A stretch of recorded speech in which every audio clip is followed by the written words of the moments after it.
E aí, seja para quem já corre ou para quem está só pensando em dar o primeiro passo, hoje a gente vai fundo para entender o que acontece de verdade com o nosso corpo e a nossa mente quando a gente começa a correr. Vamos ver os benefícios que podem literalmente transformar uma vida. Então, a pergunta de US$ 1 milhão é essa, né? O que de fato muda? É só sobre suar a camisa e ficar cansado ou tem alguma coisa muito mais profunda acontecendo a cada passada que a gente dá? É isso que vamos descobrir. E olha, para deixar bem claro desde o comecinho, o que a gente vai falar aqui não é achismo, não é papo de internet. As fontes mostram que estamos falando de ciência, de mudanças fisiológicas reais que o corpo passa. É pura adaptação. Beleza? Então vamos mergulhar na parte física primeiro. Pensa na corrida como um chamado para o nosso corpo, um estímulo poderoso que força toda a nossa estrutura a se adaptar, a se fortalecer de dentro para fora. E o primeiro grande beneficiado nessa história toda é o coração. A corrida é literalmente uma academia para o sistema cardiovascular. A cada treino, o coração fica mais forte, a frequência cardíaca em repouso começa a diminuir e o sangue passa a circular com muito mais eficiência pelo corpo todo. E o mais legal é que essa eficiência se espalha. O corpo inteiro aprende a usar melhor o oxigênio. O resultado prático disso, aquela sensação de falta de ar do começo vai sumindo, a respiração fica mais fácil e com o tempo correr se torna algo mais leve, mais prazeroso. E claro, isso reduz drasticamente o risco de problemas sérios como pressão alta e infarto. Então, a lógica é essa. A corrida cria uma demanda e o corpo responde ficando mais forte e resistente para dar conta do recado. Mas tem um ponto super importante aqui. Ela precisa de uma estrutura de apoio sólida. Para a gente não se machucar e conseguir evoluir, é fundamental fortalecer alguns músculos-chave. Glúteos, abdômen, panturrilhas, eles precisam estar prontos para aguentar o tranco. Ou seja, correr e fortalecer são coisas que andam juntas, sempre. E aqui a gente entra num ponto-chave, equilíbrio. Fazer uma corrida moderada, com consistência, dá um baita upgrade no sistema imunológico, sabe? Deixa o corpo mais blindado contra doenças.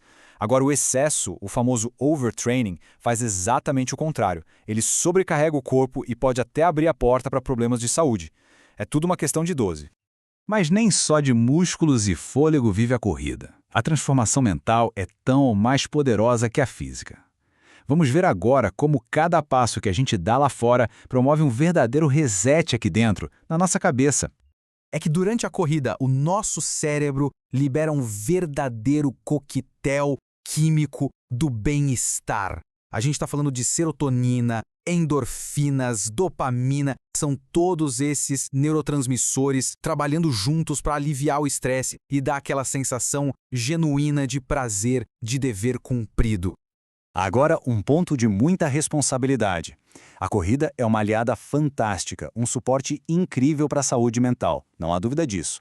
Mas ela não substitui a terapia, não substitui um tratamento profissional para questões emocionais mais sérias. É preciso usar a corrida como uma ferramenta de apoio e não como uma única solução. E tem mais, correr treina a mente. Pensa bem, é preciso vencer a preguiça, sair para correr mesmo num dia ruim, quando está frio. Essa consistência vai moldando uma disciplina que, sem a gente perceber, acaba sendo aplicada no trabalho, nos estudos, em qualquer outro objetivo de vida. E essa jornada é construída com pequenas vitórias, né? Correr a primeiro minuto sem parar, depois conseguir correr 5 minutos seguidos, até o dia em que se completa os primeiros 5 quilômetros. Cada uma dessas conquistas, por menor que pareça, vai construindo uma percepção de progresso que mexe diretamente com a nossa autoestima. E no meio de tanto esforço e superação, tem uma das frases mais sábias que qualquer pessoa que corre pode aprender. Descanso também é treino. O corpo precisa de tempo para se recuperar, para se reconstruir mais forte. Ignorar o descanso é o jeito mais rápido de chegar na exaustão e na lesão. É um detalhe que muda todo o jogo. Para a gente fechar, vamos dar um passo para trás e olhar o quadro completo. Vamos falar do impacto da corrida na vida como um todo, não só no hoje, mas lá na frente, no longo prazo. A ideia central aqui é sensacional. Não se trata só de viver mais tempo, mas de viver esses anos com mais qualidade. Os estudos são claros. Pessoas que se mantêm ativas têm muito mais autonomia e vitalidade conforme envelhecem. E o que significa adicionar vida aos anos na prática? Significa ter mais energia para curtir a família, mais disposição para encontrar os amigos, mais autonomia para viajar, para conhecer lugares novos. É sobre chegar mais longe na vida com o corpo e a mente prontos para aproveitar a jornada. É claro que todos esses benefícios de longo prazo dependem de uma abordagem inteligente, né?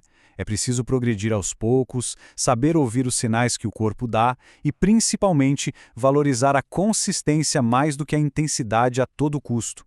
É assim que se constrói uma saúde que dura.